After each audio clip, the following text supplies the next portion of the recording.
Right, first thing you're going to do is open up your picture, obviously in Photoshop. Just want to check that you have got certain windows open. So I will just show you. Let's get the arrow. So that you've got your history window open. This is great to have open because any mistakes you make, or if you need to go back, you can just dump things in the bin. So it's good to have that open. If it's not open, it's in window under history. The next window to have open is your layers. This will show all the work and techniques that you are doing, and it will go in order of everything you've done first, everything you've done last, and that's a really important window to have open. So you've opened up your image. First thing you're going to do is you're going to unlock that layer. So just drag that lock down to the bin, and that means we can just do lots of work on this layer. So first thing is I'm going to cut out this boy. I should think a lot of you are going to be cutting out people, but objects, buildings, whatever, it doesn't matter. It's still the same tool that we can use. So we're going to use a quick selection. This does what it says. It will select an area nice and quick. You can change your brush size. You can make it a bit bigger.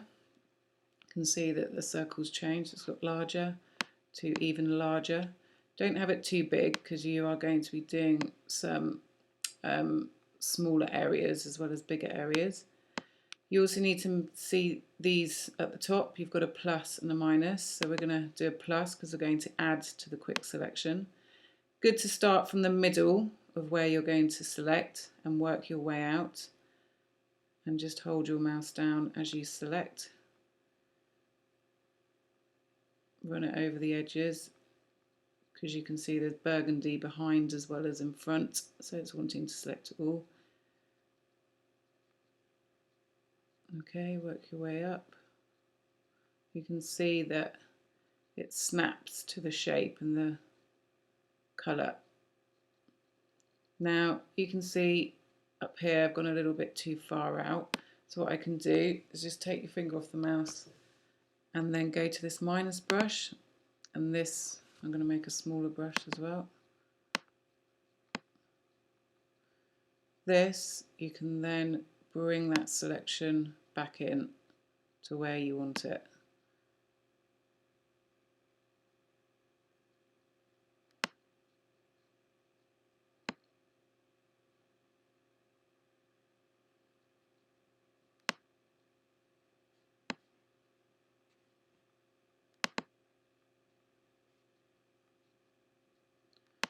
You can see that needs to come out.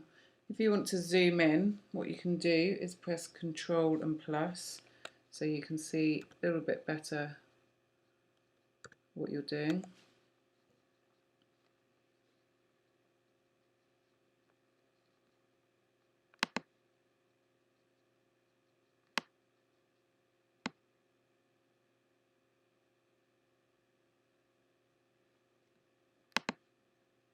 So this is going to take you a little while to do.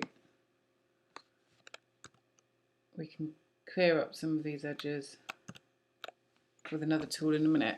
Right, once you've selected it, go up to the top where it says Refine Edges. What this has done is it's shown you what it's going to look like when it's cut out. Good tool to use here is to feather your edges, and what that will do is you can see it will make your edges sort of blend into the background a bit, not be so clear cut. So bring your feathering up a bit. You can see you've got softer edges then around the object you've cut out. That looks okay.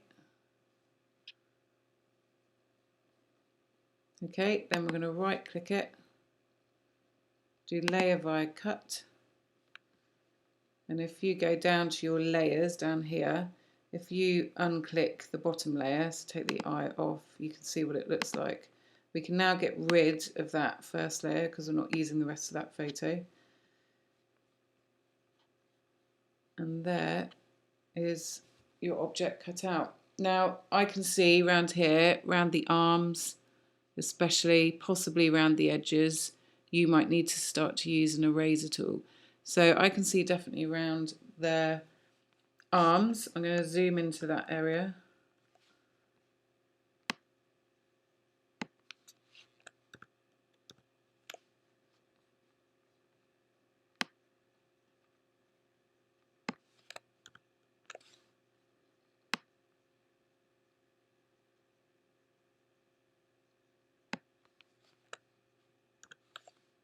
Okay, so zooming in here, you can see I've got a brush here. Well, first of all, actually, let's go to the eraser tool, which is this rubber here. So just check you've got the eraser tool. Up here are your brushes, so you can see how big your eraser tool will be. So if I click on that, that's too big. That's taking out too much of the uniform. So up here, I can just delete that move, and that's gone. So if we go to brush size, going to need quite a small brush. These are quite hard edge brushes. I would always try and use a soft feathered edge. It will just give a nicer cut, nicer erase, because it will leave the edges blended again. So I'm going to try 9. That's quite small. And I'm just going to get rid of the background. I'll go even smaller, possibly a 3.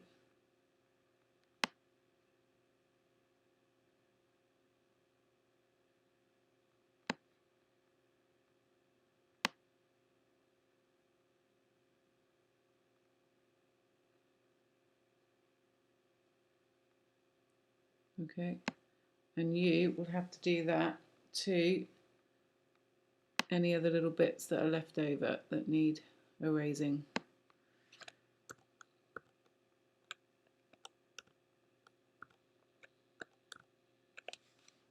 Okay, so if I was continuing this, I would have to do that little area around there.